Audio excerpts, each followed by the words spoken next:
ஆனா ஒண்ணு மட்டும் சொல்லிக்கிறேன், நீ நினைக்கிற மாதிரி இந்த குடும்பத்தை நான் பிரிக்க விட மாட்டேன். நாங்க குடும்பத்தை பிரிக்க நினைக்கிறோமா? நீயும் உன் புருஷனும் குடும்பமானத்தை காத்துல பறக்க விட்டுட்டு இப்ப பாரு, என் மாப்பிள்ளை வெளியில தலை காட்ட முடியாம தலை குனிஞ்சு நிக்கிறாரு. பூஜா தான் சின்ன பொண்ணு, வயசு கோளாறுல காதல் அது இதுன்னு போறானா? உங்க 2 பேருக்கு எங்க போச்சு புத்தி? அப்படி சொல்லுமா. இவங்க மட்டும் பூஜா மனசை மாத்தி அந்த கௌதம் பையனுக்கு கல்யாணம் பண்ணி வச்சிருந்தா இந்நேரம் அவ ராசாத்தி மாதிரி நல்ல வசதியான வீட்டுல எல்லாம் நம்ம பூஜா வாழ்ந்திருப்பா.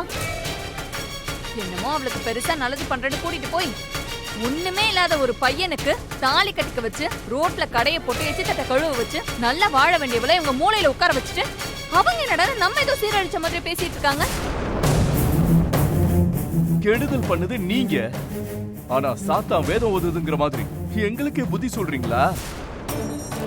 மாப்ள, உனக்கு தெரியாம இவங்க 2 பேரும் நிறைய தப்பு பண்ணிருக்காங்க. அது எல்லாத்தையும் செல்வியும் வேலுவும் மன்னிச்சு விட்டதுனாலதான் இன்னைக்கு அவ உனக்கு பொண்டாட்டியா இருக்கா. இல்ல இவங்க பண்ண பித்தலாட்டத்துக்குலாம் நீ எப்பவோ அடிச்சு துரத்தி இருப்ப. எங்களை பேச சொன்னா எங்களை பத்தி வாய் கிழிய பேசுவார் இந்த மாப்பிள்ளை. ஆனா செல்வி வேலு தப்பு பண்ணா மட்டும் எங்க இருந்துதான் வந்துருமோ இந்த முதலாளி விசுவாசம். அப்படியே பொத்துக்கிட்டு வந்துரும். ராஜேஸ்வரி, நிறுத்துறியா? நடந்த விஷயத்த ஊதி ஊதி பெருசாக்கிட்டே இருக்க. உங்க 2 பேருக்கும் இதே வேலையா போச்சு. ஆமா, எங்களுக்கு வேற வேலை இல்ல. குடும்பத்துக்கு துரோகம் பண்ணிட்டு ஓடி போனவங்களை கண்டிக்க துப்பு இல்ல. எங்களை பேச வந்துட்டாரு பெருசா. அப்படி சொல்லுமா. அப்படியாவது அவங்களுக்கு நல்லா உரைக்குதானே பாக்கலாம். பேச வேண்டியவங்க கிட்ட ஒண்ணும் பேசுறது இல்ல, பெருசா நம்மள மட்டும் பேச வந்துருவாங்க.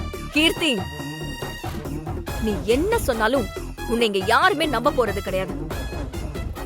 இந்த குடும்பம் ஒன்னா சேரக்கூடாதுன்னு நீ கங்கண கட்டிக்கிட்டு பிளான் போட்டுக்கிட்டு இருக்க. ஆனா அது எல்லாத்தையுமே முறியடிச்சு எனக்கு பிறக்க போற குழந்தையோட நான் இந்த வீட்டுக்குள்ள வருவேன். அதையும் மாமா வாயாலேயே சொல்ல வைப்ப. நீ நினைக்கிறதும் ஒரு நாளும் நடக்காது. நடக்கும். திருமாமா ரொம்ப நல்லவர். நீ நடத்துற எல்லா காரியமும் அவருக்கும் தெரியும். தெரிஞ்சும் அமைதியா இருக்காருன்னா இந்த குடும்பத்தோட ஒற்றுமை போயிடக்கூடாதுன்னு தான். அதே மாதிரிதான் நானும் இருக்கேன். நீ வேணா பாரு, திருமாமாவே எங்களை இந்த வீட்டுக்குள்ள கூப்பிடுவாரு. அத நான் நடத்தி காட்டுறேனா இல்லையான்னு பாரு.